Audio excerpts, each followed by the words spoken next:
Sir कसं आहात? मी मजेत, एकदम मजेत. सर्वप्रथम मी सरांचं आपल्या चॅनलवर स्वागत करतो आणि सरांनी आमच्या नवीन पॉडकास्टसाठी हे जे तुम्ही आम्हाला मार्गदर्शनासाठी वेळ दिला त्याच्याबद्दल तुमचे आभार सर. कारण एका नवीन चॅनलसाठी ज्याचे फॉलोअर्स नाही, सबस्क्रायबर नाही, जो व्यक्ती डायरेक्ट येऊन सरांना भेटतोय आणि इतक्या चांगल्या पद्धतीने ते सर त्यांना मार्गदर्शन करताय बघून मला खूप आनंद झाला. पहिले तुमचं खरं तर मनापासून आभार की तुमच्या पॉडकास्टची सुरुवात माझ्या एका पत्रकार, माझ्यासारखा छोटा पत्रकार म्हणेल मी, त्याच्यापासून सुरुवात करताय. मला ते एक अभिमानाचं वाटतं की तुम्ही माझ्यासारख्या व्यक्तीला असा एक प्लॅटफॉर्म देताय आणि माझ्याकडून माझ्या क्षेत्रातली माहिती जाणून घेताय. तर सुरुवातीला तुमच्या टीमचे मी आभार मानतो. Thank you sir. काय वाटते पत्रकार बदलत चाललेत की मागचे पत्रकारांचं स्वरूप आणि आताचे पत्रकारितेचं स्वरूप किंवा न्यूज रिपोर्टिंग, ग्राउंड रिपोर्टिंग स्वरूप तर बदलत चाललेलं आहे. आधी आपण बघितलं असेल की प्रत्येक प्रेस कॉन्फरन्सला वगैरे आपण पेन वही घेऊन त्या ठिकाणी पाहिजे. आताही दिसतात, नाही असं नाही, पण पूर्वी फक्त माध्यम जे असायचं ते प्रिंट मीडियाचं माध्यम असायचं. नंतर रेडिओ वगैरे आलं, मात्र दैनिक, साप्ताहिक वगैरे त्यावेळी होतं. मात्र जसं जसं काळ बदलत गेला तसं आता इलेक्ट्रॉनिक मीडिया आला आणि इलेक्ट्रॉनिक नंतर आता अर्थातच आपण पॉडकास्ट सारख्या ठिकाणी म्हणजे सोशल मीडियाच्या ठिकाणी देखील आलो. त्यामुळं निश्चितच हे सगळे स्वरूप जे आहे ते बदलत झालेलं आहे. पत्रकार यापूर्वीचे होते ते प्रिंटसाठी काम करायचे, मात्र जसजसं इलेक्ट्रॉनिक मीडिया आला, आपण इलेक्ट्रॉनिक मीडियाचा देखील काळ बघितला तर त्यामध्ये देखील बदल होत गेलेले आहेत. म्हणजे इलेक्ट्रॉनिक मीडियामध्ये एक ओबी व्हॅन असायची, एखादं लाईव्ह एखादं दृश्य दाखवा, एक व्हॅन त्यामध्ये असायची, त्यामध्ये 4-5 लोक त्यासाठी लागायची. मात्र ती ओबी व्हॅन देखील आता बंद झालेली आहे. त्याची जागा लाईव्हच्या मशीनने घेतलेली आहे. म्हणजे कॉम्पॅक्ट मशीनमध्ये सगळं जग आता बसायला लागलेलं आहे आणि तेच स्वरूप बदलत आलेलं आहे. पत्रकारिता बघितली तर त्यावेळी जी वास्ट पद्धतीनं होती तशी आत्ता पत्रकारिता राहिलेली नाही असं मला वाटते. कारण आपण बघितलं की रोज वेगवेगळ्या नेत्यांचे आणि राजकीय विषय जे आहेत ते मीडियामध्ये जास्त चर्चेले जात आहेत, जे की सामान्य लोकांचे प्रश्न अधिकाधिक जास्त मांडले पाहिजेत, ते देखील त्यांना देखील जागा जी आहे ती मिळाली पाहिजे. मात्र ही राजकीय परिस्थितीच अशी काही बनवून ठेवलेली महाराष्ट्रातल्या राजकारणी, त्यामुळे ह्या बातम्या जास्त करून अनेक जणांना इंटरेस्ट त्यामध्ये आणि त्याच बातम्या काही दिवसांपासून आपण बघतोय. मात्र नक्कीच तू म्हटलास तसं बदल जो आहे तो पत्रकारितेतला टप्प्याटप्प्याने होत चाललेला आहे. लोकांना मोबाईलपर्यंत आता अनेक बातम्या पाहिजे असतात, त्यामुळं प्रत्येक बातमी 5-5 मिनिटाला वेगळी काय आपल्याला नवीन मिळते हे बघायला लोक देखील मोबाईलचा वापर करत आहेत. त्यामुळे हा पत्रकारितेचा ट्रेंड जो आहे तो बदलत चालेल निश्चितच आहे. सर तो मला काय वाटतं फायदेशीर आहे का? आजच्या पत्रकारांना जो बदलत चाललेला ट्रेंड आहे तो फायदेशीर आहे का त्यांच्यासाठी?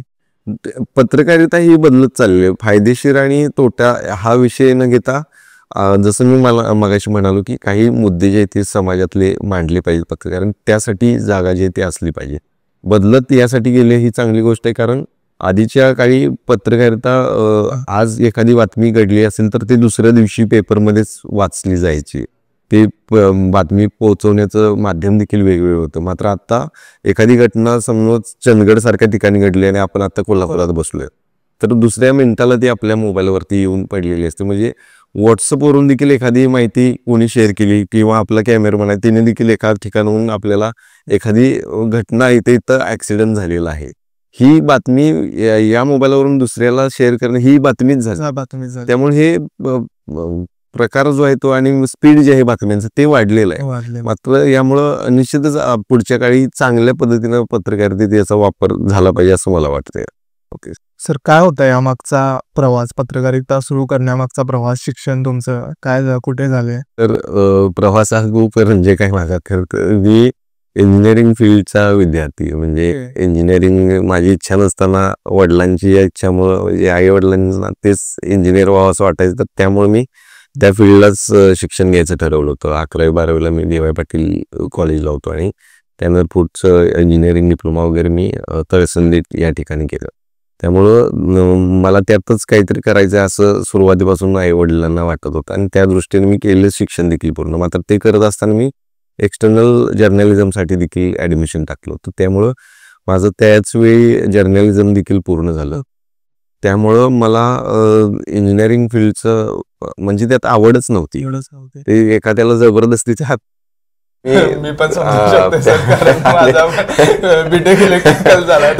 पत्रकार तुला माहिती इंजिनिअरिंग फील्ड एक तर ती तशी होती, मॅथ्स सारखा विषय खूप दमवला, म्हणजे खूपच जास्त दमवला, त्यामुळे ते एक त्रासदायक होतं.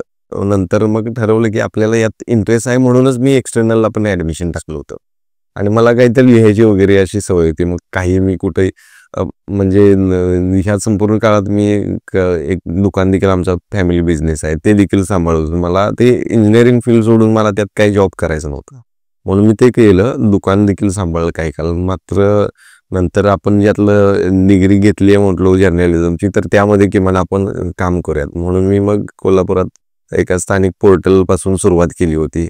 ती पुढं सुरुवात करत करत बी न्यूज सारखं तुम्हाला माहित असेल कोल्हापुरातलं चॅनल, तिथं सुरुवात केली. त्यानंतर सकाळमध्ये डेटलाईनला काम देखील केलं होतं मी. असा तो प्रवास तरुण भारत करत ETV आणि आता पुढारी न्यूजमध्ये आता 1.5-2 वर्ष मी काम करतोय. तर हा सगळा प्रवास मी ऍक्सिडेंटल जर्नलिस्ट म्हणलं तरी काय हरकत नाही, कारण पण आवड होती, यातला आवड होती म्हणून मी यात टिकलो एवढे वर्ष. आता जवळपास 8-9 वर्ष मी यात काम करतोय. तर ते आवड असलेलं इंजिनिअरिंगचं फील्डचं शिक्षण घेऊन खर्च देखील भरपूर केला त्या शिक्षणावर. मात्र ज्यात जॉब करतोय त्यावरती शिक्षणावर मी खूप कमी खर्च केला, मात्र चांगल्या ठिकाणी जॉब करतोय, चांगलं या ठिकाणी मला सक्सेस देखील भेटले. असं पण सर तुम्हाला वाटते का एक इंजिनियर सगळ्या फील्ड मध्ये काम करू शकतो?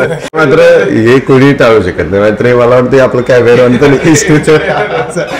इंजिनियर कोणताही प्रवास काम करू शकतो. हे माझे खूप सारे मित्र आहेत, म्हणजे मी ज्यांच्यासोबत इंजिनिअरिंगच्या फील्डला होतो त्यावेळी जेवढे माझे मित्र आता डिप्लोमाला वगैरे होते, तर ते सगळे वेगवेगळ्या फील्डमध्ये. एकतर एक टिश्यूचा कारखाना काढला, टिश्यू पेपरचा, म्हणजे ठीक आहे, पण ते पूर्ण फील्ड चेंज. म्हणजे ती का होते मला त्याची हे माहिती नाही, पण त्याची जॉब काही दिवसांपूर्वी जॉब त्यातल्या संधी कमी होत्या, त्यात मिळणारे मानधन कमी होतं. मग ती एवढा पैसा आपण पूर्ण शिक्षणाला घालवायचा, नंतर एवढेच पगारावरती काढायचं काय, ही जी मनामध्ये खंत असायची मुलाची, आणि म्हणून ते इंजिनिअरिंग फील्ड एवढं बदनाम झाले असं मला वाटतं. आणि पण इंजिनियर झालेली सगळी मुलं जी आहेत ती कुठल्याही क्षेत्रात मात्र जबरदस्त काम करू शकतात, हे मात्र अनेक जण सांगतील. आपला हा पॉडकास्ट बघितल्यानंतर त्याच्या कमेंट देखील तुला बघायला. हो नक्कीच सर. हा जो प्रवास चालू झाला, हा आता प्रवास इंस्टाग्राम, आज तुम्ही एक नामांकित चेहरा इंस्टाग्रामवर आहात, तुमचे फॉलोअर्स लिस्ट वगैरे बरोबर, त्याचा सर न्यूज रिपोर्टिंग साठी फायदा होतोय का तुम्हाला? प्रचंड फायदा होतोय. म्हणजे एखाद्या पत्रकाराला त्याचे सोर्स जास्त महत्वाचे असतात. सोर्स कसे झाले तर मी माझे फॉलोअर जे आहेत ते जवळपास मला वाटते कोरोना काळापासून, कोरोनापेक्षाही 2019चा महापूर होता, त्या महापुरापासून मी माझे फॉलोअर्स सगळे गेन करत गेलो. लोकांना विश्वास होता मला माझ्याकडं बऱ्यापैकी चांगली माहिती मिळते, म्हणून ते फॉलो देखील करत होते. मात्र हे सगळं करत असताना अनेक जण मला ज्या त्या ठिकाणावरून डायरेक्ट मेसेज करायचे की इथे ही घटना घडलेली आहे, इथे हे झालेलं आहे. मग मी त्यांना इंटरॅक्ट करत गेलो. म्हणजे एखाद्या पत्रकाराला जसं म्हटलं सोर्स गरजेचं, तसं मी फॉलोअर्स देखील माझे एक सोर्स झालेले आहेत. अनेक फॉलोअर्स म्हणजे जे व्हिडिओ देखील करून टाकतात, इथे हे घडलेलं आहे, इथे मोठा एक अपघात झालेला आहे. मला फक्त त्यांच्याकडून इनपुट मिळत असतं, इथे हे घडले, त्याची पूर्ण माहिती नंतर मी घेत असतो, सविस्तर माहिती. मग आपल्याला एखाद्या पत्रकाराला एखादी घटनेची एखादी भनक लागली तरी बस असते, बाकी आम्ही त्याच्यात पूर्ण डिटेल माहिती पुढच्या 10 मिनिटात घेतो. मात्र अनेक पत्रकारांना बातमी पोहोचण्यापूर्वी माझ्याकडे ती अशा प्रत्यक्षदर्शी फॉलोअर्स असतात, त्यामुळे ती बातमी बऱ्यापैकी मला अनेक घटना कळतात. अर्थातच त्याचा फायदा जो आहे तो 100% यामध्ये इंस्टाग्रामचा मला तर प्रचंड झालेला, आणि या पुढच्या काळात अजून वाढेल मला वाटतं. सर पोलीस जसं म्हणतात आमच्याकडे खबरी आहे, आम्हाला खबऱ्या, आणि ते आता ओपनली सांगताय की आमच्याकडे फॉलोअर्स, तुम्ही याचं म्हणू शकता की तुमचे फॉलोअर्स तुमचे माझे खबरी आहे, खूप मोठा सोर्स आहे. म्हणजे फॉलोअर्स एवढे माहिती देतात. आता देखील मी इंस्टाग्राम तुला उघडून दाखवलं तरी मला इथे हे झालंय. आता रंकाळ्याच्या समोर आपण बसलो, जवळपास रंकाळ्याच्या आजूबाजूला जे काही घडतंय, म्हणजे रोज कचऱ्याचा विषय असतो तो देखील सांगतायत, तिथं गर्दी होते, लोक कशी वागतायत त्याची व्हिडिओ करतायत, कोणतरी धूम्रपान करतायत, दारू पितायत, तर त्याचे व्हिडिओ करून मला पाठवतात, जे आपल्याला पत्रकारांना आधी एवढ्या लगेचच मिळतील असं व्हिडिओ नव्हतं. मात्र जसं की टेक्नॉलॉजी वाढली, मोबाईल वगैरे अनेकांकडे मिळतात, मात्र 90,000 लोकांचा आत्ताचा फॉलोअर्स लिस्ट आहे, 95 पोहोचले, 95 पण पोहोचले. त्यामुळे एवढा मोठा सोर्स जो आहे तो माझ्यासाठी खूप मोठा आहे. सर, जेव्हा तुम्ही माईक हातात घेताय तेव्हा दडपण असते का? कारण तुमच्याकडे जेव्हा माईक आम्ही टीव्हीवर बघतोय तेव्हा आम्हाला असं वाटतं तुमच्यावर काहीच दडपण नसते. जो उत्तर देणार आहे त्याच्यावर तुमच्या बेधडक प्रश्नांचं दडपण असते. तर असं काय होतंय, म्हणजे असते दडपण की आम्हाला तर वाटते की नाहीच आहे? दडपण काही वेळी असतं. म्हणजे पुढे इंटरव्ह्यू ज्याचा आपण घेणार असतो कधी, तर त्यावेळी बऱ्यापैकी आपल्याला माहिती असते एखाद्या व्यक्तीचा आपण इंटरव्ह्यू करतोय तर त्याच्यासाठी जे काही प्रश्न आपण काढलेले असतात किंवा आपल्या डोक्यात असतात किंवा ते बोलण्यातून जे काही प्रश्न पुढचे आपल्याला तयार होतात हे मात्र येतात.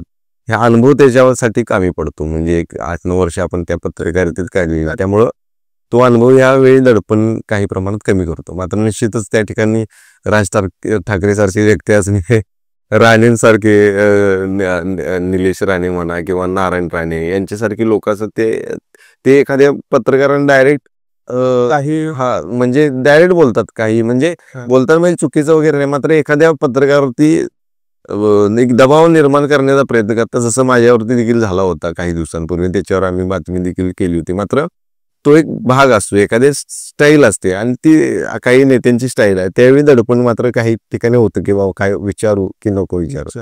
मात्र पत्रकार हा आपला धर्म आहे. पत्रकाराला प्रश्न विचारणं हे त्याचं कर्तव्य, जे आम्ही 100% नेहमीच करत असतो. दुसऱ्या चॅनल वरून ऑफर येते का तुम्हाला आता? या स्थितीमध्ये असे चॅनल्स आहेत का की नाही तुम्ही सर आम्हाला पाहिजे, कोल्हापूर मधला एवढा हे तुमच्याकडे, तुम्ही आम्हाला पाहिजे, तर अशा ऑफर? कसं असतंय, कोल्हापूर सारख्या ठिकाणी, मला मुंबई सारख्या ठिकाणी 2 ठिकाणी ऑफर आले होते. मात्र ते असं जाहीरपणे सांगणं योग्य नाही, पण असे येतात. म्हणजे आहे का मुंबईकडे येऊन काम करायची संधी आहे तर, पण कोल्हापूर सारख्या ठिकाणी प्रत्येक चॅनेलला एकच रिपोर्टर असतो. एखाद्या रिपोर्टरनं तिथून तिने राजीनामा दिला तरच तिथं दुसरा व्यक्ती लागू शकतो किंवा काही चॅनलच्या पॉलिसी असतील तर त्या ठिकाणी एखादी जागा रिकामी झाली तरच इकडून तिकडे जाण्याची चान्स आहे. मात्र सध्या तरी एक प्लॅटफॉर्म असतो, ते प्लॅटफॉर्मवरती आपली एक इमेज बिल्डअप करणं ही आपली जबाबदारी. तर ती सर,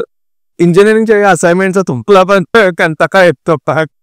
असाइनमेंट बद्दल आत्ताची असाइनमेंट, जेव्हा आता तुम्ही एखादा उद्या प्रश्न विचारणार तेव्हा त्याची काहीतरी तयारी असेल आणि त्यावेळेची असाइनमेंट ज्याचा मला म्हणजे कुणालाच इन फ्युचर मध्ये काय फायदा झाले हा मला वाटतोय कॉमन विषय आहे सगळ्यांचा. म्हणजे वेगवेगळ्या अक्षरात असणारी असाइनमेंटचं ती, आणि मॅडम देखील बघताना मग ते त्यांनाही सवय झाली होती. अनेक जण तशी करायचे, पण आपल्याला त्यात मूडच नव्हता काय करायचं. त्यामुळे सर पैसे देऊन राईटअप करायचं होता, पण आपल्याकडे तेवढे पैसे ते करायची मुलं, जे काही माझी काही श्रीमंत घरातली मुलं 5-7 होती, नाही असं नाही, बी होती, जुना आहे.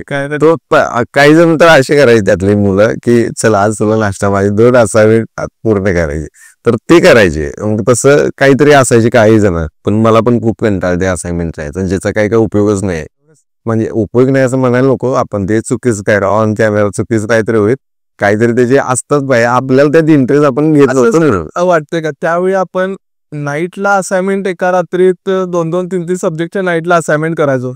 आज त्याचा सर असा फायदा होतोय का उद्या आपण एक प्रश्न करणार आहे किंवा आपल्याला एक लेखन करायचं आहे, तर त्या असाइनमेंटचं तेव्हा केलेली प्रॅक्टिस त्या दुसऱ्या दिवशी आपण देणार. तर आज पण असं होतंय का की रात्रीच बसून मी करतो, उद्या माझं क्लिअर होईल, की सवय झाली? सवय म्हणजे इंजिनिअरिंग करत असताना असाइनमेंट फक्त नाही, आपण एक्झामच्या आदल्या दिवशी अभ्यास करून पास होणारे असतात असे इंजिनियर आहे. त्यामुळं आदल्या दिवशी देखील भयंकर काही जणांनी अभ्यास असं केले आणि पेपर देखील तिथं दिलेले, पास देखील झाले. त्यामुळं एक वेगळं आपण ते इंजिनिअरिंग म्हणता येईल. लास्ट नाईटचा कॉन्फिडन्स, लास्ट काय ते एका लास्ट नाईट 11th आवरला आपण काय सांगितलं काम तर करू शकतो, हा कॉन्फिडन्स मात्र 100% लास्ट पहिल्यापासून आतापर्यंत राहिलेला आहे. मात्र तो आताही माझ्या कामात देखील असतो की बाबा उद्या काहीतरी आपल्याला सांगितले काम आणि उद्या लगेच करायचंय, एखादी स्क्रिप्ट करायची, एखादी मोठा स्टोरी, एखाद्या गोष्टी करायचे, तर ते दडपण नाही राहत. ते एक चांगली गोष्ट आहे. तरी काहीतरी इंजिनिअरिंगचा उपयोग होतोय असं दिसतंय. सर, मला एक वेगळा प्रश्न विचारायचा आहे. तुम्ही कोल्हापूरचे रिपोर्टर, जेव्हा तुम्ही मुंबईसारख्या मेट्रो सिटीमध्ये जाता तेव्हा कोल्हापूरचा रिपोर्टर म्हणून त्यांची बघण्याची पद्धत आपल्याकडे वेगळी आहे का, किंवा असं काही गोष्टी होतात की बाबा नाही हा कोल्हापूरचा रिपोर्ट आहे, आपण मेट्रो सिटीतले रिपोर्टर आहे, तिथं ग्रुपिझम वगैरे अशा गोष्टी घडतात का? असं काही घडत नाही. आता मुंबईमध्ये सगळी काम करणारी काही मुंबईमधले पत्रकार आहेत असं नाही. पूर्ण महाराष्ट्रातले कानाकोपऱ्यातनं जाऊन मुंबईमध्ये पत्रकारिता करणारी मुलं आहेत तिथं. आणि त्यांनी एवढंच नाही तर अनेक ठिकाणी ठाकरेंची बीट असते, तिकडे शिवसेनेचे दोन्ही बीट आता म्हणा, भाजप म्हणा, काँग्रेस, हे सगळे मोठमोठे बीट बघतायत, मंत्रालय बघतायत. मंत्रालयामध्ये तर कितीतरी पत्रकार आपले ग्रामीण भागातले, आपल्या कोल्हापूर सारख्या ठिकाणचे देखील अनेक पत्रकार मुंबईत आहेत. त्यामुळे तिथं असं ग्रुपिझम होत नाही.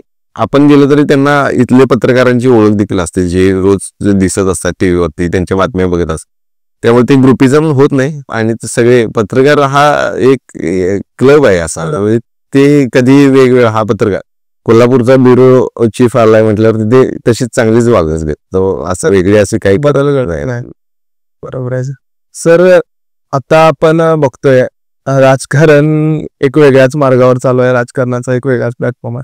पण एक बेसिक जे आम्ही चॅनेलवर बघतोय, आम्हाला एक बेसिक प्रश्न सर पडतोय की कॉन्फरन्स असते ते त्यामागचं स्केड्युलिंग कसं असते, कशा पद्धतीने ते काम करत असते. आम्हाला कळतं की आज 3 वाजता या अमुक नेत्याची मिटिंग आहे, पण आम्हाला कधी कधी प्रश्न, अरे ते पत्रकार गेले कसे तिथपर्यंत, ते पोहोचले कसे? पत्रकार म्हणजे काय आहे, प्रेस कॉन्फरन्स घ्यायचे तुम्हाला, बरोबर आहे. प्रेस कॉन्फरन्स घ्यायचे म्हणल्यावर त्याचं निमंत्रण कुणाला द्यायला पाहिजे, पत्रकारांना द्यायला पाहिजे. अर्थात लग्नाला जायचं तर त्याच्या पत्रिका लग्नाला जातच नाही. तर तसं आहे, एखादी प्रेस होणार असेल पत्रकारांची, पत्रकार प्रेस होणार असेल तर ते त्याचं निमंत्रण आम्हाला तेच राजकीय नेत्यांच्याकडूनच आम्हाला मिळतं. या वेळेला या ठिकाणी पत्रकार परिषद, त्यामुळे आम्ही ती असते. जसं तुम्हाला माहिती आहे आज 3 वाजता होणार आहे, अशा दाखवतात ते मोठमोठ्या प्रेस असतात, जसं की मुख्यमंत्री आज 3 वाजता प्रेस घेणार आहेत, पंतप्रधान आज प्रेस घेणार वगैरे असं. ह्या सगळ्या आधी आम्हाला सांगितलेल्या असतात त्यांच्याकडून, त्यामुळे आम्ही ते सांगत असतो, बाकी काय नाही, आणि तिथं जात असतो. सर आता पत्रकारांमध्ये एक नवीन शब्द यंग पिढीला जास्त जवळचा वाटायला, तो म्हणजे पॅपॅरॅझी. तर हे 2 घटक एकाच गाडीत बसून चाललेत असं तुम्हाला वाटतंय का, की व्हायला लागले असं की ते दोघं एकाच आता गाडीत बऱ्यापैकी असं म्हणता येणार नाही, कारण पत्रकाराचा रोल एक अजून वेगळा आहे. पॅपॅरॅझी तुम्ही म्हणताय तसं ते आता बऱ्यापैकी म्हणजे बॉलिवूड आणि या ठिकाणी जास्त आहेत तो ट्रेंड अजून, पण अजून असं आपल्याकडे नाही. पण एका गाडीत पण बसतील असं पण नाही होत आहे, कारण त्यांना फक्त काही गोष्टी दाखवायच्यात. पण आपल्या इथं पत्रकारांचा रोल, जसं मी सुरुवातीला मगाशी बोललो की आपल्याला काही घटना मांडल्या पाहिजे समाजातल्या, तर ते मांडायला अजूनही काही जण मांडतायत आणि चांगल्या पद्धतीने मांडतायत. आणि यापुढच्या काळात देखील ते, जसं हे एकाच गाडीत बसतंय असं तुला प्रश्न निर्माणच होतोय, तर ते होऊ नये यासाठी तिने अधिक चांगलं काम केलं पाहिजे. सर मला वाटते पत्रकारांची दिवाळी एक्झॅक्ट कधी असेल, जेव्हा ते बॉम्ब टाकतात मतदानाच्या दिवशी, त्याच्या आधीचा काळ आणि रिझल्ट लागला. तुम्हाला वाटते का ती खरी दिवाळी पत्रकारांची त्यावेळी? कारण तुम्ही जे बॉम्ब टाकताय प्रश्नांचे, ते जे राजकारणी असू देत किंवा सामान्य जनता असू दे, पण ते पत्रकारांचा प्रश्न विचारण्याचं त्या कौशल्यावर, तर तुम्ही त्याबद्दल काय सांगाल? नाही, दिवाळी आमची रोज अशा कुठल्या मोठ्या प्रेस असतील किंवा आपल्याला बाबा हा हे आज प्रेस घेत आहे तर यांच्यावरती हे प्रश्न आपल्याला विचारायचे आहेत, तर ते आम्ही प्रश्न म्हणजे बॉम्ब नाही समजत, पण आपली जबाबदारी आहे, त्यामुळे ते आम्ही ते नक्कीच त्या ठिकाणी विचारत असतोय. आणि जे लोकांना देखील अनेकांना माहिती करून घ्यायची असतात की बाबा हा गरज आहे, तसे प्रश्न आम्ही नक्की विचारतो. दिवाळी आमची तशी म्हणता येईल, आमची दिवाळी कायम दिवाळी दिवशी, दिवाळी नाही, दिवाळी दिवशी तरी आम्ही कामावरतीच असतो. म्हणजे नेत्यांच्या घरात कशी दिवाळी चालू आहे, किंवा कुणाच्या घरात कशी दिवाळी आहे, किंवा कुणाच्या घरात दिवाळीच होत नाही का, म्हणजे असे सामाजिक प्रश्न. पण एकीकडे आपण 2 भाग देखील दाखवतो, एकीकडे हे लोक दिवाळी साजरी करतात आणि दुसरीकडे मात्र एखाद्या घरामध्ये दिवाळी होत नाही. मग हा विरोधाभास दिवाळीचा ते देखील मांडण्याचा आम्ही प्रयत्न अशा वेळी करतो. आणि यापूर्वी देखील मी तशा बातम्या दिलेल्या आहेत. एकीकडे एक करतायत, दुसरी करताय, आपल्याला काय बदल पाहिजे, लोकांना किंवा सरकारनं अशा लोकांना देखील मदत दिवाळी गोड केली पाहिजे, तर ते पण आम्ही मानतो. मला वाटतं सर आजच्या काळामध्ये पत्रकार, न्यूज रिपोर्टर जे आहेत ते लोकांना जवळचे वाटायला लागले. मला वाटतं तुमच्यासारखी अशी अनेक उदाहरणं आहेत की त्यांच्यामुळे ते जवळचे वाटायला लागले. तर ह्याच्यासाठी जे मेन चॅनल आहे हे तुम्हाला काय म्हणजे प्रोव्हाइड करते की तुम्ही अशा पद्धतीने काम करा की जेणेकरून लोक आपल्याला जवळ येतील. असे काय एक्सरसाइज एक्सपेरिमेंट्स होत असतात का? आता तसे होताना पाहायला मिळत नाही चॅनलमध्ये, मात्र आमच्या वैयक्तिक चॅनलचं सांगेल तर ऑफिसकडूनच सांगण्यात आलं की तुम्ही सोशल मीडियावरती आपले चॅनल जास्तीत जास्त प्रमोट करण्यासाठी तुम्ही देखील प्रयत्न करा. मग आम्ही ते टाकत असतो आपल्या बातम्या वगैरे जे घटना झालेल्या आहेत, किंवा जास्तीत जास्त आपण पत्रकार लोकांशी कनेक्ट असला पाहिजे. जसं तुम्हाला तसं झालं पाहिजे. आता 10 लोकांची पत्रकारांची नावं जर कोल्हापुरातल्या विचारली, मोठे आहेत, सगळेजण काम करतात, मात्र अनेक जण पेपर काही जण वाचत नसतात, अनेक जण टीव्ही कधीतरी म्हणजे ऑकेजनली बघत असतात. म्हणजे कामावरून आलो 7 वाजता, चला लागा काय झालं दिवसभर बघू. त्या दिवसभरात आपल्या कोल्हापूरचा पत्रकार दिसला म्हणजे दिसला, नाही तर त्या तासाभराच्या ह्याच्यात तो जेव्हा टीव्ही बघतोय त्यावेळी तो दिसला नाही तर तो दिसणारच नाही. यासाठी सोशल मीडिया हा एक प्लॅटफॉर्म आहे ज्यावरती तू दिवसभरात जेव्हा जेव्हा मोबाईल बघशील तेव्हा तेव्हा त्याला तो पत्रकार दिसेल ना. त्यासाठी तो मी नेहमीच त्याच्यावर कनेक्ट असतो आणि एक वेगळं पण त्यात जपलेलं आहे. मला सर ऍक्च्युली सांगायला आनंद आणि तुम्हाला बोलवण्यामागचं कारण म्हणजे प्रत्येक कोल्हापूरकरांना आपण कोल्हापूरचा याचा गर्व आहे आणि कोल्हापूरमधले काही क्षेत्रांना जे लीड करतात त्यांच्या बाबतीत आम्हा कोल्हापूरकरांना फार गर्व आहे. माझं एक गर्वाचं सर कारण म्हणजे मी लहानपणापासून टीव्हीवर बातम्या बघायचो, पण अशी विशिष्ट कोल्हापुरातली बातमी कधी दिसतच नव्हती. आणि मग मला असं नंतर कालांतरानं असं कळायला लागलं की बाबा काही प्लॅटफॉर्म आहेत ते मुंबईचे आहेत, ते पुण्याचे आहेत. मग एकच बघण्याचा सोर्स होतो म्हणजे 9:30-10 त्यावेळी त्या बातम्या. पण काय वाटायचं की कोल्हापूरची आमची बातमी आमच्या शाहू स्टेडियमवर काय घडते, आमच्या रंकाळ्यावर काय घडते हे मोठ्या चॅनलवर दिसतच नाही. तर मला वाटते ते काम सरांनी केले आणि ते काम इतकं उत्कृष्ट पद्धतीने सर तुमचं चालू आहे, त्यासाठी म्हणजे खरंच गर्वाचं काम आहे ते एक आमच्यासाठी.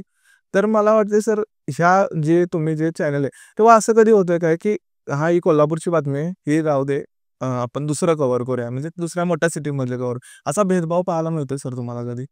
तसं होत नाही. आता बातम्यांचं ट्रेंड बदलतात. म्हणजे आज दिवसभरात काय महत्वाची बातमी आहे हे त्या महत्वानुसारच ती बातमी त्या ठिकाणी ठरते. म्हणजे आज कोल्हापूरमध्ये एखादी घटना घडली तर त्या घटनेवरती दिवसभर एखादा विषय चालू शकतो, किंवा एक मुंबईमध्ये एखादी घटना घडली तर ती मुंबईमधली घटना महत्वाची सोडून आपण कोल्हापुरातल्या रंकाळ्यावरती हे चालू आहे हे असं मध्येच एखादी बातमी घुसवणं हे चॅनलची पॉलिसी राहत आहे. एखादी अजेंडा घेऊन चॅनल रोजच्या रोज वेगवेगळे विषय घेऊन त्यावरती दिवसभर आपला अजेंडा घेऊन काम करत असते. त्यामुळं भेदभावाचा प्रश्न नाही. बातमी किती मोठी आहे ती आणि ती खरंच त्याची गांभीर्य त्या बातमीचं एवढं आहे. मग ती गडचिरोलीची देखील असेल, तिथली देखील घेतली अदुर्गम भाग म्हणतोय आपण, त्या ठिकाणच्या देखील बातमीला तेवढीच व्हॅल्यू आहे जेवढी कोल्हापुरातली असेल, जेवढी मुंबईतली मेट्रो सिटीतले. बातमी किती मोठी आहे याच्यावरती ते त्याचं मूल्य राहतं. बाकी काही भेदभाव नाही. सर तर पत्रकारांचा समाजात वावरण्याचा आता एक दृष्टिकोन बदलत चालला आणि तुमचा समाजाकडे बघण्याचा पण एक दृष्टिकोन बदलत चालला. मग सुरुवातीची पत्रकारिता तुम्ही जी सुरुवात केली आणि आता जे तुमचं एक चांगलं वेल नोन फेस झालंय, तुम्हाला काय समाजामध्ये बदलला वाटते? समाजाचा तुमच्याकडे बघण्याचा दृष्टिकोन काय बदलला? माझ्याकडे मी सुरुवातीला तर काही कोणाला माहिती नसेल, मात्र आताही सगळ्यांना माहिती असं नाही विषय, पण किमान जेवढे फॉलोअर्स आहेत तेवढ्यांपर्यंत निदान पोहोचलोय.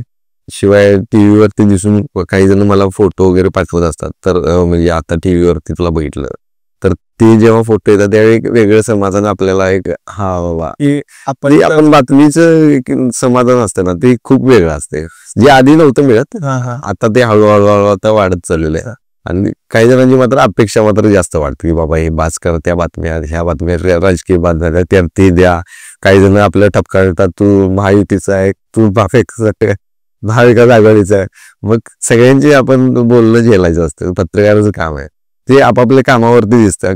अनेक वेळा मी याची जास्त पोस्ट टाकल्या की तो म्हणतोय यांचा माणूस आहे, यांच्यात जास्त टाकल्या, पण ते बॅलन्स ज्या दिवशी जी घटना घडली ती घटना मला टाकायलाच पाहिजे, पर्यायच नाही. आणि मग अशा वेळी मला मग ते काही जण करतात, मी मग त्या 2-4 लोकांच्या लक्ष देतो जे काही कमेंट किंवा काय करतात. पण ते जसं तू म्हणलास की ते बघण्याचा दृष्टिकोन चांगला झालाय अनेकांचा, आणि मला तरी बऱ्यापैकी ते आज मी क्वेश्चन घेतलं होतं मध्ये, तर त्यात खूप जणांना नक्कीच प्राऊड फील होईल असंच काम व्हावं असं अपेक्षा आहे. तर तसंच मी कालच्या काळात जवळच्या मित्रांचा बघण्याचा दृष्टिकोन बदलला का? त्यांची विषय टिप्पणी असते का, मेसेज कोण असत बाबा याद असं झालं तसं झालं, असे आहेत का अजून ते मित्र आहेत का? मित्र माझे सगळे म्हणजे 10वीचा ग्रुप आहे, 11वी-12वीचा आमचा ज्या दिवायला होता तिथला आहे, डिप्लोमाचे आहेत, हो. परत सगळे आमचे काय मित्रांची खास टिप्पणी काय असते सर की हे नाही, ते मित्र एक नाही काही उपाय करतो की बऱ्याच वेळा मी पत्रकार असल्यामुळे प्रेस कुठं जरी असेल किंवा बाईट कोणाचा तरी घेतोय त्यावेळी फोन आलेले असतात आणि ते मी कट केलेले असतात आणि ते कट केल्यानंतर नंतर मी कुठल्या तर दुसऱ्या बातमीत ते विसरून जाते कॉल करायचा. मग कधी कधी परत आणि दुपारी नंतर आणि काहीतरी घेत असतात त्याचे परत असं करून ते थोडे चिरून असतात. मग मी बऱ्यापैकी नंतर फोन वगैरे करत असतो, म्हणजे अरे काल त्याचा फोन आला राहिला, दुसऱ्या दिवशी किंवा तिसऱ्या दिवशी पण फोन केले ते आहेत. पण टिप्पणी जसं तू म्हणलास तसं टिप्पणी अनेक जण म्हणत असं अरे बाबा ती बातमी करणं, ते म्हणजे हक्कानं सांगतो ना ती कर बातमी आणि हे की आमच्या इथे हे झालंय ते बघ ना जरा, किंवा तुझं कुठल्या तरी एखादा इश्यू असेल तर तो डायरेक्ट येऊन सांगतो की बाबा जरा बघ ह्याच्यात बातमी झाली पाहिजे. आणि आमच्यासारखे प्लॅटफॉर्म मोठे असल्यामुळे आम्हाला नक्कीच त्यांचा आग्रह असतो कर काहीतरी करून, तर ते आम्ही करायचा प्रयत्न मित्रांचे वगैरे बातम्या किंवा त्यात खरं किती आहे खोटं किती आहे करत आम्ही त्या बातम्या देखील बघत असतो. सर जेव्हा एखाद्या तुम्ही व्यक्तीचा म्हणजे एका राजकारण्याचा जेव्हा बाईट घ्यायला जाता तेव्हा असं आधीच काय सांगितलं जाते की नाही या विषयावर बोलायचं नाही, किंवा असं दडपण पत्रकारांवर टाकलं जाते का की या विषयावर तुम्ही त्यांच्या पीएन कडून की तुम्ही या विषयांवर बोलायचं नाही किंवा तुम्ही ही गोष्ट आणू नका समोर, असं दडपण काय असते? काही राजकीय नेते करतात तसं, म्हणजे ह्या विषयावरती आता एखादा विषय कुठला तरी गंभीर आणि सेन्सिटिव्ह विषय एखादा बनलेला आहे आणि त्याच्यावरती आम्हाला राजकीय नेत्यांच्या बाईट हवे असतील तर ते विचारतातच पहिला कुठल्या विषयावर पाहिजे तो. ते नाही साहेब ह्याच्यावरती बोलणार नाही, आत्ताच काय बोलणार नाही, बोलेल पण नंतर बोलेल. पण हे असं होतं 100% होतं. त्यामुळं बऱ्याच वेळा ऑफिस कडून सांगितलं जातं की बाईटीचा आपल्याला पाय मिळवा, पण ते त्यांच्याकडून असे उत्तर येतात. ते म्हणतो तसं असतं त्यांचं प्रेशर नाही म्हणता येईल त्यांना, ते टाळलेच तिने म्हणता येईल, ते बोललंच त्याच्यावर इनडायरेक्टली थोडक्यात आपल्याला हे करतात. तसंच आहे सर. किंवा जरी एखादे प्रश्न त्यांना बोलायचा तर ते देतात पण बाईट, पण मी याच्यावर माहिती घेतो आणि नंतर बोलतो असंही त्याच्यावर उत्तर असू शकते कधी कधी. Okay okay. पण सर हा 9 to 5 जॉब आहे का? 9 to 5 असू शकतो, जर त्यात सक्सेस असेल चांगलं तर त्यात असू शकतो, नाही असं नाही.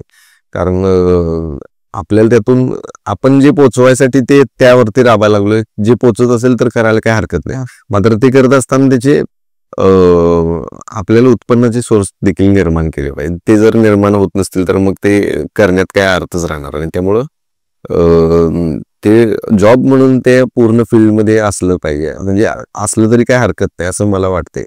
मात्र दुसरीकडे चॅनलचा फेस असल्यामुळं ते बघायचं एक त्याला जोड मिळते आणि त्याला एक वेट मिळतं, त्यामुळे ते मला मिळाले असं मला वाटते. त्यामुळे सर आता समजा आज माझा एक मित्र 10वी मध्ये, त्याला ओढ लागले ह्या गोष्टीची की त्याला वाटते मी जाऊन ऑन रिपोर्टिंग करावं किंवा युट्यूब सारख्या माध्यमातून गोष्टी मी आता चालू करान असं वाटते, तर त्याची पहिली स्टेप 10वी नंतर काय असावी? त्याला जर्नलिझमचा कोर्स किंवा मास मीडिया अशा काही वेरियस गोष्टी, तर त्याने काय आतापासून पहिलं पाऊल काय उचललं पाहिजे की ज्याच्याकडे सगळ्यात पहिला रोजच्या रोज पेपर वाचले पाहिजेत. बेसिक पेपर रोजच पाहिजे. वाचन आहे, पत्रकार व्हायचं जर असेल तर वाचन प्रचंड पाहिजे. कारण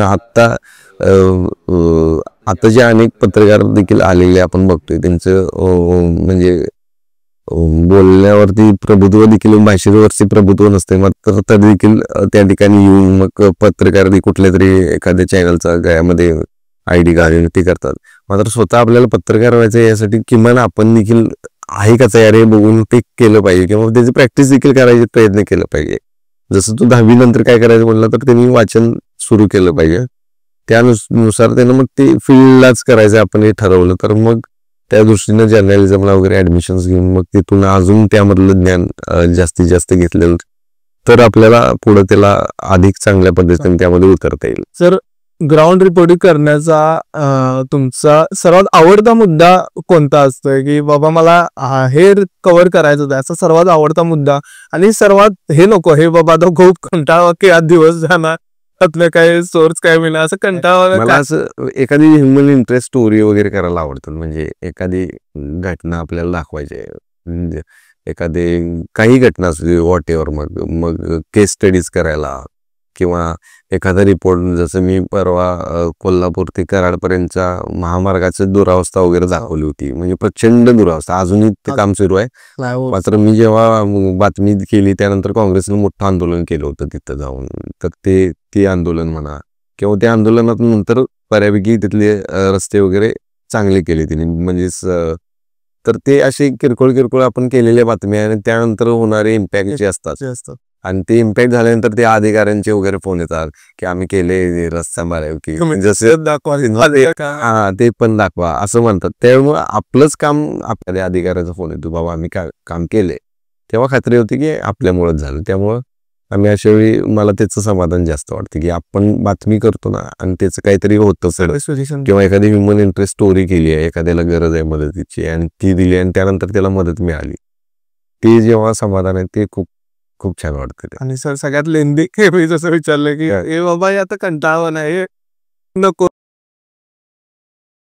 नको काही ठिकाणी अशा बातम्या असतात की कुठेतरी कुठल्या तरी राजकीय नेत्याची वाट बघत बसायचे आणि ती येतील नाही येतील, म्हणजे येणार असतात माहिती आहे. पण एखादा मोठा नेता कोल्हापूर दौऱ्यावरती येत असेल तर आमचा पूर्ण दिवस त्यात जात, आणि कधी सर कोल्हापुरात राहणार असेल तर त्यावर आधी दिवस टेन्शन, म्हणजे आज आपला गेलाच दिवस पूर्ण, उद्या त्याच्यावरती कव्हर करायचं. मात्र त्यांचा दौरा पूर्ण कव्हर करायचा असतो. मोठे नेते जेव्हा जेव्हा येतात त्यावेळी आम्हाला ते टेन्शन असतं की ते त्यांची कुठलीही गोष्ट त्यांच्या पूर्ण दौऱ्यातली काही मिस होऊ नये याचं दडपण असतं आणि ते आपल्या चॅनलवर पण असावं. जेवढा दौरा आहे तेवढा त्यांचा कव्हर करायला, ते एक दडपण असतं. पण ते नको असं म्हणणार नाही, पण ते असतं एक आहे. म्हणजे त्या बातमीपेक्षा ते थोडी नावच ते बातमी. सर आता बातमीवरूनच मी तुम्हाला एक प्रश्न विचारतो. कधी कधी असं होते की एखादा खुनासारखा प्रसंग होते पण फोन करून किंवा अपघात यासारखे विषय होतात, तर त्यावेळी तिथं गेल्यानंतर तुमची थोडी मानसिक तयारी आधी होणं गरजेचं असते का? कारण तेव्हा एक आपल्यातला माणूस बाजूला ठेवून पत्रकार म्हणून काम करावं लागतं, तेव्हा ते सर त्याचं तुम्ही डिवायडेशन कसं करताय? ते किती वेळ तयारी लागतोय काय? असं तर वेळच नाही मिळत. एखादी खुनाची घटना घडली किंवा तिथं खूप काहीतरी गंभीर पद्धतीचं झालंय काहीतरी असं जेव्हा कळतं त्यावेळी नक्कीच ते आणि आजपर्यंत भरपूर घटना तशा बघितल्या, त्यामुळे आता काय एवढं त्या गोष्टीचं वाटत नाही. मात्र ती किती क्रूरता आहे त्या खुनामध्ये, किती क्रूरपणे केलेलं काय, त्यामुळे पत्रकारांच्या मध्ये मित्रतेचा विषय काढला तर मला एक प्रामुख्याने एक सर तुम्हाला प्रश्न विचारायचा वाटते की फील्ड मधले जे मित्र असतात ते पत्रकारिता फील्ड मधले न्यूज रिपोर्टरचे जे तुमचे मित्र, तर ह्यावेळी जास्त बोलणं कधी तर महागात बघू शकते का की जास्त कोणाबरोबर गप्पा मारल्या त्याचा काय तर विपरीत चुकीचा वापर होऊ शकते, अशी काय मला चुकीचा म्हणजे कसा? आता म्हणजे आपली माहिती तेव्हा वापरेन ती वाटते तसं आपले पत्रकार काय असतो, म्हणजे रोज तू मी बाकी चॅनलचे पत्रकार मी नेहमी बसलेलं जरी असलो एकत्र तरी एक्सक्लुझिव्ह माहिती जी असते ती एकमेकाला कोणीही कधीही शेअर करत नाही, कधीच करत नाही. त्यांना प्रत्येकाला वाटतच की आपल्या चॅनलवर पहिला लागावी, मग आपण एखादी माहिती शेअर केली तर चालेल. मात्र ती आपल्याकडेच पहिला लागावी यासाठी प्रत्येक जण प्रयत्न करतात आणि तसंच आता देखील आहे. आम्ही काही बातम्या बाजूला जरी बसलो असलो तरी ऑफिसला काही टाकले सांगत जोपर्यंत आपल्याकडे ती लागत. अजून सर मला एक अजून टीव्हीवर बघताना जो आढळलेला प्रश्न आहे तो जेव्हा ते बाईट वगैरे घ्यायला जातात तेव्हा वेगवेगळ्या चॅनलचे पत्रकार एकत्र असतात, तेव्हा ते कुस्ती जी चाललेली असते ऑन कॅमेरा ती खरोखर सर ते माझा ह्या व्हिडिओवर का असते सांगतो, ती धडपड खरं तर रास्त यासाठी आहे, पण ती ऑन कॅमेरा दिसणं पण चुकीचं आहे. पण धडपड यासाठी असते, प्रत्येक कॅमेरा एक व्यक्ती उभारणार समोर, आपल्याला सेंटर फ्रेमच मिळावी यासाठी प्रत्येक चॅनलचा कॅमेरामन धडपड करत असतो की सेंटर फ्रेम मिळावी, आपले चांगली फ्रेम टीव्हीला दिसा. आणि दुसरीकडे पत्रकारांच्या हातात माईक असतो, तो माईक आपल्या कॅमेरात दिसतोय का व्यवस्थित, आपली आयडी देखील दिसावी. बऱ्याच ठिकाणी वादावादी होतात या सगळ्याच कारणांमुळे.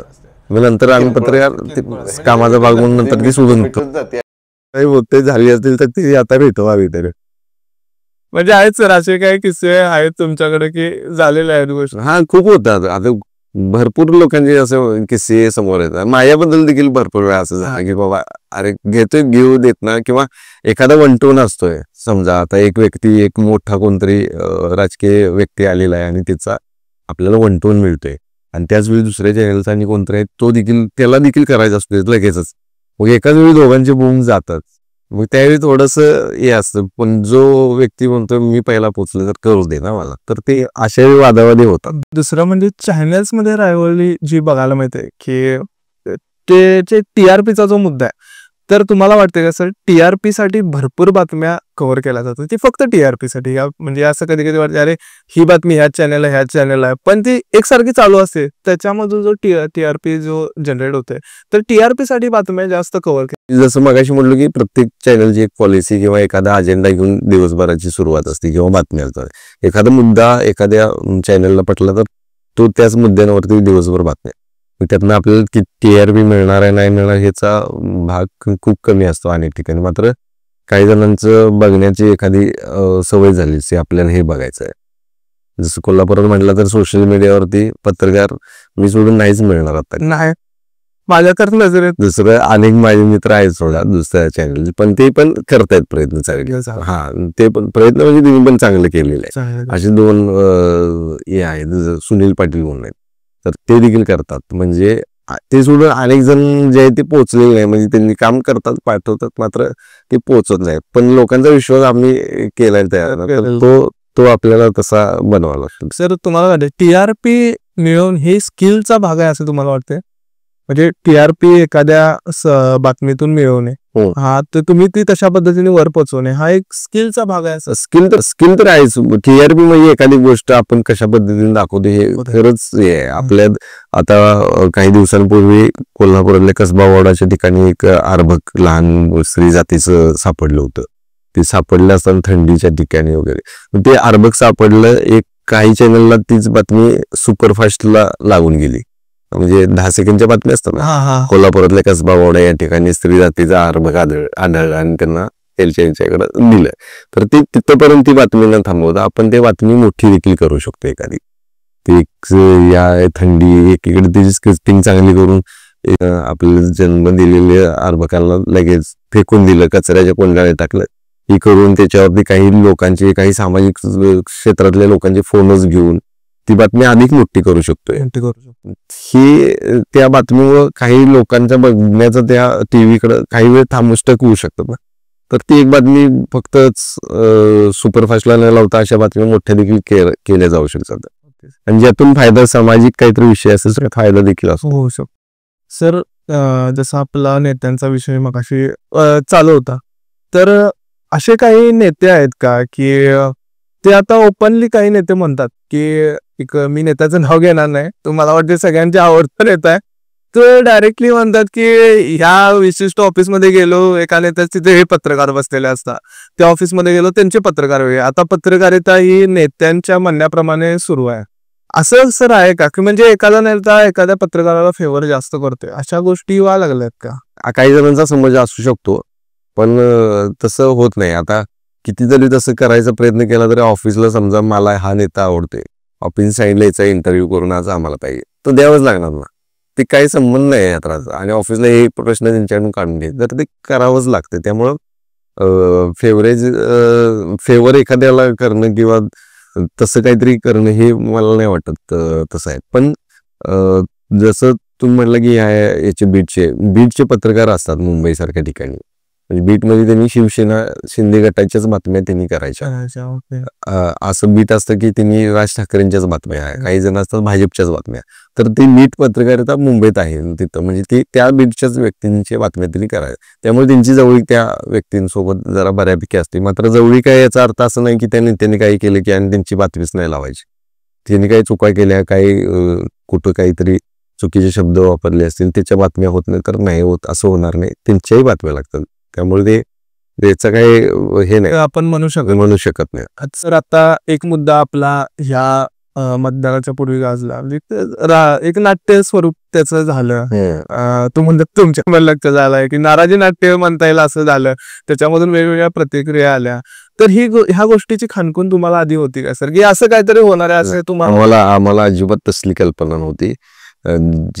ती जी घटना आहे ती आता उत्तरचं तुम्ही बोलायला तर ते त्या ठिकाणी राजेश लाटकर माघार घेतील असं अनेकांना वाटत आणि आम्हाला देखील ते घेणार अशी माहिती आली होती आधी.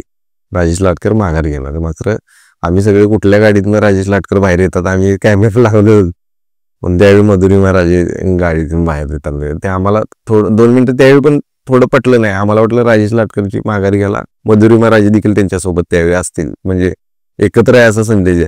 मात्र राजेश लाटकर आलेच नाही शेवटपर्यंत. त्यावेळी ते सगळं झालेलं आपण बघितलं.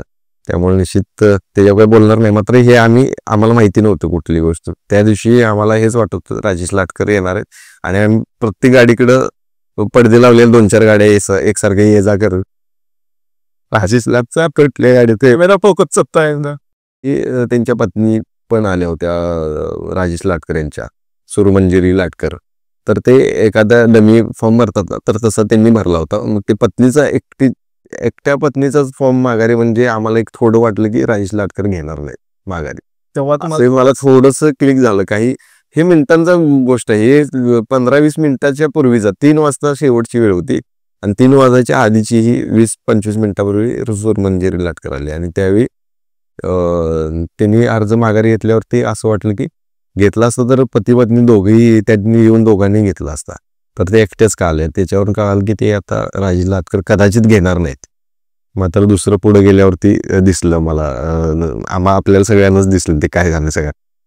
अजून एक प्रामुख्याने दुसरा प्रश्न आमच्यासारख्या सामान्य जनतेला कोल्हापुरातला पडतोय की आत्ताची जी इन्फ्लुएन्सर कम्युनिटी आहे त्या कम्युनिटीबद्दल, म्हणजे जे खेळीमेळीचं वातावरण जे दिसते ते खरोखर, आता तुम्ही पण त्या कम्युनिटीचा भाग आहे, तर ते खरोखर तसं वातावरण आहे काय की ती खेळीमेळीनेच सर्व काही सुरू आहे काय? कारण जे चालू आहे आता, एक चांगली बिल्ड झाली आहे कम्युनिटी, काही नामांकित हँडल्स आहेत त्यामध्ये, मग ते खरोखर खेळीमेळीचं वातावरण आहे कसं? काही खेळीमेळीच तर आहेच नक्की, पण यामध्ये 2 ग्रुप एक बनलेले आहेत मला दिसतात, ज्यामध्ये काही जण जे आहेत ती सुरुवातीच्या काळापासून, जे 2016-14 पासून जे इंस्टाग्राम वापरत आलेले आहेत ती काही पेजेस आहेत. आणि जे आता नवीन काही बनलेले असतील 1-2 वर्षात, त्यांना चांगलं फेम पण मिळालेलं, चांगलं रिस्पॉन्स पण चांगला आहे. अशी 2 कम्युनिटीज आहेत आता. मात्र त्यात पण बऱ्यापैकी अनेक जण एकमेकांसोबत नेहमी असतात इकडं, पण ती खेळीमेळीचं वातावरण, अनेक जण त्यामधून प्रमोशनची काही ऍक्टिव्हिटीज वगैरे करत असतात. खेळीमेळीचं वातावरण तर आहे, पण जसं म्हटलं तसं काही जुने इंस्टाग्राम पेजेस आहेत ते त्यांचा एक वेगळा ग्रुप असतो, त्यांचा एक वेगळा ग्रुप. आता मला तर काही जण काही म्हणजे त्यात काही अर्थच नाही असे व्हिडिओ करतात, पण ते त्यांना देखील बघणारे लोक असतात, पण त्यांना ते वाटतं की आपल्याला बघायला लागले म्हणजे आपण चांगलं, पण ते शेअर करून काय फायदा नाही शेअर करण्याचं. पण ते आहे, पण चांगला आपली जबाबदारी इन्फ्लुएन्सर म्हणून तर ते तशी त्यांनी त्यातनं करायला पाहिजे. काही जण तर जबरदस्त व्हिडिओ करतात, म्हणजे इन्फ्लुएन्सर असे काही कंटेंट करू शकतात, हे कधी हे वाटते. काही जणांची स्क्रिप्ट देखील भारी असते. फूड ब्लॉगर काही आहेत त्यांच्या देखील स्क्रिप्ट काही जणांच्या भारी असतात. एखाद्या याचं वर्णन करताना ते छान पद्धतीनं त्यांची प्रमोशन करत असतात. आणखी एक सर हा प्रश्न ऍक्च्युली माझ्या मित्राने UK मधून काल रात्री मला पाठवला की हा प्रश्न विचारलाच पाहिजे. तर त्या प्रश्नाचा सर प्रश्न असा आहे की तुमचं आणि राजे घराण्याचं जे नातं आहे ते आता सगळीकडे सगळ्यांना माहिती आहे, ते थोडं जवळच वाटते आम्हाला. तर त्यामागचं तुम्ही काय आम्हाला सांगू शकता की तुमचं आणि राजे घराण्याचं नातं खूप जवळच आहे, असं आहे काय नक्की? आता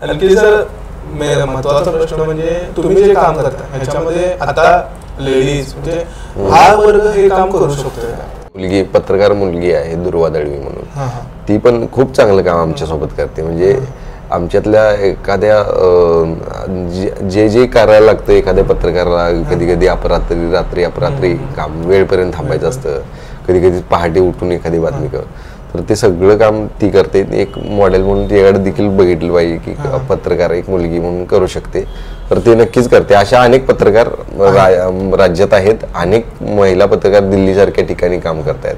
कोल्हापुरातले काय आहेत ते दिल्लीत जाऊन गेले काम केलेले पाहिले. आणि आता देखील मुंबईसारख्या ठिकाणी पण कोल्हापुरातल्या मुली जाऊन जॉब करतायत. आमच्याच ऑफिसमध्ये बऱ्याच मुली कोल्हापूरच्या आहेत. तर काम या अनेक जण करत असतात आणि चांगल्या पद्धतीने करू शकतात, हे देखील त्यांनी आपापल्या कामातून दाखवलं. हे सर क्षेत्र महिलांसाठी सेफ म्हणता येईल का? जिथे पुरुषांना आपण म्हणतोय की सेफ आहे, तसं महिलांसाठी तितकंच सेफ आहे असं तुम्ही सांगू शकाल का? सेफ म्हणजे कुठल्या अर्थाने सेफ? कुठल्या आता रात्री वगैरे बाईट्स वगैरे जे घ्यायचे आहेत हे म्हणजे अशा पद्धतीच्या काही गोष्टी आहेत सेफ आहे. सेफ तर 100% आहे. तसंही सेफ आता कुठल्या भागात आपण करतो, आता कोल्हापूर सारख्या ठिकाणी म्हणा, तिथं कोणी आता सेफच आहे असं म्हणतात, मात्र अनेक घटना घडतात. मात्र महिला सुरक्षित नाहीत असा विषय खूप कमी प्रमाणात येतो इथं.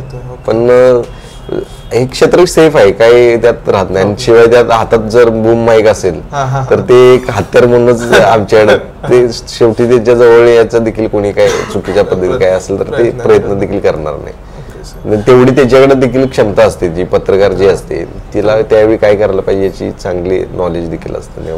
सर तुम्हाला असं वाटतं की कोल्हापूरचा फुटबॉल ह्याचं कव्हरेज जास्त प्रमाणात अधिकाधिक होणं गरजेचं आहे? प्लस या सगळ्यांमध्ये प्रत्येक चॅनलला एक मीडिया पार्टनर म्हणून त्यांनी ज्या ज्या स्पर्धा आहेत त्यावेळी त्यांनी करायला पाहिजे मीडिया पार्टनर. शिवाय अधिकाधिक जर देशभरात जर पाठवायचं असेल तर जे ऑर्गनायझर असतात त्यांनी इंस्टाग्राम सारख्या अनेक रील स्टार जे मोठमोठे आहेत इंडियातले त्यांना कोल्हापूरमध्ये इन्व्हाइट केलं पाहिजे. जे ऑर्गनायझर असेल की बाबा आमचा किमान एक दिवसाची मॅच तरी आमची प्रमोट करा ती, किंवा कोल्हापूरचा फुटबॉल तरी किमान प्रमोट करा. आता जसं बघितलं तसं कोल्हापूरकर सगळेच प्रत्येक मॅचला जातात असं नाही, फायनल मॅचलाच जातात. प्रत्येक मॅचला पण त्यांनी तसा प्रतिसाद दिला पाहिजे ना. म्हणजे फायनल मॅचेस बघायची म्हणजे सगळं काही नाही. फुटबॉल जर प्रेमी असेल तर तुम्ही मग सगळ्या मॅच बघा, पण ते ना असंही नाही की सगळेजण प्रत्येक मॅचला असंही नाही. पण आपण एक आहे की बाबा किमान निम्म तरी भरलं पाहिजे अशा वेळी स्टेडियम, तेव्हा ते कव्हर तरी आपण जास्तीत जास्त लोकांनी बघितला पाहिजे तर ते आहे. पण आपल्या कोल्हापूरला जो रिस्पॉन्स आहे फुटबॉलला तो भारतात अनेकांचे व्हिडिओ बघितले असेल तुम्ही, एवढा रिस्पॉन्स कुठेही नाही. म्हणजे कोलकाता गोवा वगैरे म्हणतायत पण तेवढं रिस्पॉन्स जे आहे ना, एवढं स्टेडियम भरण्याची क्षमता कुठेच नाही. कारण मला वाटतं जेवढा तुम्ही म्हणता तसं पत्रकारांपेक्षा प्रेक्षकांवर पण तो जास्त डिपेंडंट भाग आहे, जेणेकरून आपला कोल्हापूर फुटबॉल थोडा वेगळ्या लेवल जायला पाहिजे. आणि पत्रकारांनी पण मांडलं पाहिजे आणि मांडतात. प्रत्येक वेळी आम्ही ही गर्दी दाखवतोच, नेहमी दाखवतो. फुटबॉलही दाखवलेले आहेत, तिथले आजपर्यंतचे इतिहास दाखवलेले आहेत. परत त्याच बातम्या झालेल्या आहेत, मात्र आम्ही दाखवले हे सगळ्या गोष्टी. आजपर्यंतचा इतिहास म्हणा, कोल्हापुरातल्या जिथून सुरुवात झाली, शाहू महाराजांनी राजाराम महाराजांनी देखील त्याला राजश्री दिला होता. आताच देखील राजश्री देतात, छत्रपती घराण्यानेच तिथं ऑर्गनाईज करतात. शाहू गेल्या वेळी तर गोल्ड कप आता झाला नेहमी काही दिवसांपूर्वी, ते देखील त्याला राजश्री देत आहेत. तसं प्रत्येकाची जबाबदारी. आपण त्यातनं आपल्या इथली जर बघितलं तर आपला फुटबॉल पुढे न जाण्याचं कारण आपल्या इथली भांडणं देखील आहेत. खूप बेकार पद्धतीने ईर्ष्या असते.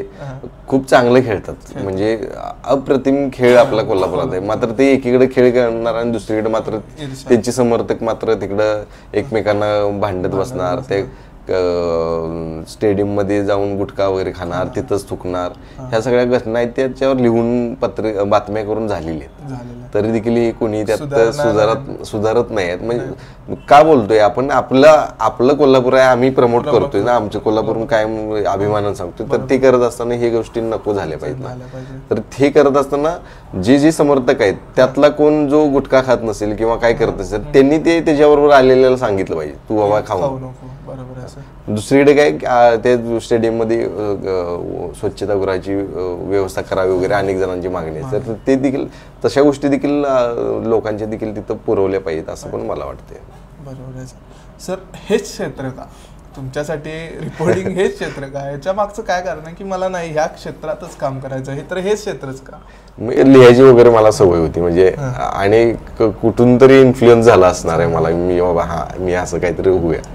मग ते इंजिनिअरिंग एवढं चांगलं खर्च करून शिकलेलं ठेवलं बाजूला आणि इन्फ्लुएन्स झालो असेल मी त्यावेळी काही बातम्यांमध्ये. आणि त्याच वेळी मी ठरवलं होतं की पत्रकारिता आपण करायचे आणि त्यातून मी सुरुवात ही केली होती. तुम्ही सर आजच्या पिढीला काय सांगू शकताय की ह्या क्षेत्रात यावं, भरपूर जास्तीत जास्त लोकांनी यावं किंवा तरुण पिढीने यावं, यासाठी तुम्ही सर काय सांगू शकाल? सगळ्यांनी इथं आलं पाहिजे. ह्या क्षेत्रात एक समाजातले काही प्रश्न आहेत ते मांडण्यासाठी या क्षेत्रात चांगली संधी देखील आहेत. मुलंच खूप कमी प्रमाणात मिळतात, चांगली आपल्याला हवी असणारी पळणारी मुलं जी जास्तीत जास्त प्रश्न मांडतील अशी मुलं खूप कमी आहेत. मात्र अनेक मुलं तयार देखील झालेली आहेत. तर ते त्यांनी यावं. नक्कीच एक क्षेत्र खूप मोठं आहे, त्यामध्ये काम करायची संधी देखील चांगली. आणखी म्हणजे यामध्ये मिळणारं मानधनाचं स्वरूप कसं असेल? म्हणजे मी आता डायरेक्टली विचारत नाही, पण एक ॲव्हरेज स्टार्टिंग सॅलरी किती मिळू शकते आणि एक एंडिंग सॅलरी बाबा इथपर्यंत या मंथली इन्कम होऊ शकते, असं तुम्ही काय एक आकडा सांगू शकता? असते सुरुवात. आता प्रत्येकाच्या इंटरव्ह्यू वरती ते डिपेंड आहे. तरी कसा इंटरव्ह्यू तुम्ही किती कमीत कमी आता एखादी जिल्ह्याची जबाबदारी सांभाळणाऱ्या सुरुवात जर त्याचा पहिला जॉब असेल तर किमान 30,000 पासून त्यांना सुरुवात होतेच तिथं. मग जे जर अनेक वर्षांचा अनुभव असेल तर ते त्याच्या अनुभवानुसार ती वाढते सॅलरी. मात्र चांगली संधी आहेत जर्नलिझम मध्ये, पण ते केलं पाहिजे त्यामध्ये चांगल्या पद्धतीने. मला वाटते सरांनी भरपूर टाइम दिला आपल्याला आणि भरपूर माहिती आम्हाला चॅनलसाठी म्हणजे आमच्या नवीन एक प्रोजेक्टसाठी मिळाले. आणि सर मला असं वाटतं तुम्ही आमच्या टीमला काय सजेशन कराल जे आतापर्यंत तुम्ही बघितलं आमचा अगदी बेसिक पासून प्रवास इनिशियल कंडिशन पासून चालू, आम्हाला तुम्ही सर काय सजेशन कराल? नाही, चांगली धडपड तुमची आहे आणि ही धडपड अशीच चांगली कायम पुढे राहू दे. तुमची टीम ही आता 2-3 जणांची असेल, 4 जणांची असेल, पुढे वाढावी. माझ्यासारख्या छोट्या पत्रकाराला इथं बसायची संधी दिली आहे, मात्र याच खुर्चीवरती अनेक मोठे पत्रकारांना देखील संधी द्या. राजकीय नेत्याला तुम्ही देणार असं मला वाटतंय, मात्र मोठमोठ्या पत्रकारांना देखील इथं याची संधी मिळेल. एवढं मोठं चॅनल तुमचं होऊ द्या अशा शुभेच्छा देखील देतो. आणि एक पॉडकास्ट तुमची माझ्यापासून सुरुवात केली ही माझ्यासाठी अभिमानाचं आहे बाबा. एखाद्या छोट्या पत्रकाराला देखील तुम्ही संधी दिल्या म्हणजे तुमची सुरुवात करा इथून, हे वाटलं तुम्हाला हेच माझ्यासाठी खूप आहे. त्यामुळे निश्चितच मी देखील चांगल्या शुभेच्छा देऊन जाणार आहे तुम्हाला आणि मोठे मोठे लोक तुमच्यासोबत या पुढच्या काळात गप्पा मारताना मला दिसतील, नक्कीच मिळतील. आणखी सर माझ्या ऑडियन्सला तुम्ही काय सांगाल? म्हणजे ऑडियन्स म्हणण्यापेक्षा कोल्हापुरातील जे यंग जनरेशन आहे त्यांना तुम्ही काय खास करून सांगाल की कोल्हापूरच्या आपली प्रतिष्ठा जपण्यासाठी आपले पुरोगामी विचारांचा कोल्हापूर काय सल्ला द्याल? नाही, कोल्हापुरात काय झालंय की प्रत्येक वेळी हे चांगलं आहे, ते चांगलं आहे, हे चांगलं नाही असं आपण सांगत आलो, पण त्याच्यावर सजेशन पण आपण हे इथं हे अशा पद्धतीने करू शकतो असंही सांगणारी लोक तयार झाली पाहिजे. शिवाय कुठल्या घटना घडत असेल त्याच्यावर आवाज उठवणारी तयार झाली पाहिजेत. केवळ काही वेळा पत्रकारांनाच सांगितलं जातं की तुम्ही हे करा ते करा, काही वेळा आपली एक नागरिक म्हणून देखील काही जबाबदारी असते तर ते देखील केली पाहिजे. जसं की मी रंकाळ्याचं मगाशी उदाहरण दिलं की इथं कचरा आहे त्याच्यावर बातमी, पण त्या व्यक्तीला कचरा टाकताना देखील कळायला पाहिजे ना, तिथं आपण ते एका छोटी गोष्ट मी सांगतो तर ते देखील त्याला कळायला. पण अशा अनेक घटना आहेत ज्या प्रत्येकानं कोल्हापूरसाठी केल्या पाहिजेत. जास्तीत जास्त चांगलं काही कोल्हापूरसाठी करता येईल, आपलं स्वतःचं योगदान त्या ठिकाणी दिलं पाहिजे, एवढंच मी सांगेल. Thank you sir so much. मला वाटते तुमचा वेळ आमच्या चांगला गेला असेल असं मी अपेक्षा करतो आणि इथून पुढे सर तुमचं मार्गदर्शन आम्हाला खूप मोलाचं असणार आहे. तर आपण असंच करेल. मला शेवटचा प्रश्न, मलाच तुला घ्यावं हे का वाटलं हे पण तू आता सांगू का? चालेल. मला मी एक सर मला वाटते आठवण असं म्हणता येईल. मी सर तुमचा प्रवास खूप आधीपासून म्हणजे पाहतोय इंस्टाग्रामवर वगैरे आणि मला एक ते अशी एक आवड आहे की काही व्यक्तींचे फॉलोअर्स या वेळेपर्यंत एवढे होते अचानक एवढे झाले, त्याच्या मागचं त्यांचं काम पाहतोय आणि आपल्या मातीशी जोडून जे लोक त्याचं प्रतिनिधित्व करतात ते मला सर फार आवडतं. म्हणजे ते माझ्यासाठी जिव्हाळ्याचा विषय आहे आणि त्या सगळ्या गोष्टी बघताना मला सर पहिलं नाव जे सुचलं ते तुम्ही आणि मला थोडं आतून गट्स फिलिंग होते की सर नक्की आपल्याला मदत करतील, सुरुवातीला नक्कीच मदत करतील. त्यामुळे सर मी तुम्हाला अप्रोच केला आणि सरांनी इतक्या सहज पद्धतीने होकार दिला की मला अपेक्षा नव्हती. मला वाटलं की आता सरांकडे म्हणजे 3-4 वेळा अप्रोच करतात, 3-4 वेळा तरी मला अप्रोच करावं लागेल. पण मी गेलो, विषय सांगितला सरांनी, अगदी 2 मिनिटं हा तू कर, माझा सपोर्ट राहील आणि चांगली पद्धतीची सुरुवात आहे असे म्हणले. आणि तो जो आनंद होता, आणि आता आपलं मला वाटतं पूर्ण झालंय, लास्टचा प्रश्न आहे, अगदीच अविस्मरणीय जर्नी, मी थोडीशी काय होईल पण अविस्मरणीय. आणि सरांनी जो सपोर्ट केला त्याच्याबद्दल मी असं सांगेन सर, पॉडकास्ट मधून ज्या ज्या काही पुढच्या गोष्टी होतील त्यामध्ये सर तुमचा सिंहाचा वाटा असेल, कारण तुम्ही सुरुवात करून दिल्या, तुमचा अगदी सिंहाचा वाटा असेल. त्यामुळे थँक्यू सो मच. तुमच्या सगळ्यांचे कॅमेरामॅन आपले सगळे त्यांचे त्यांनी होते. चलो बाय.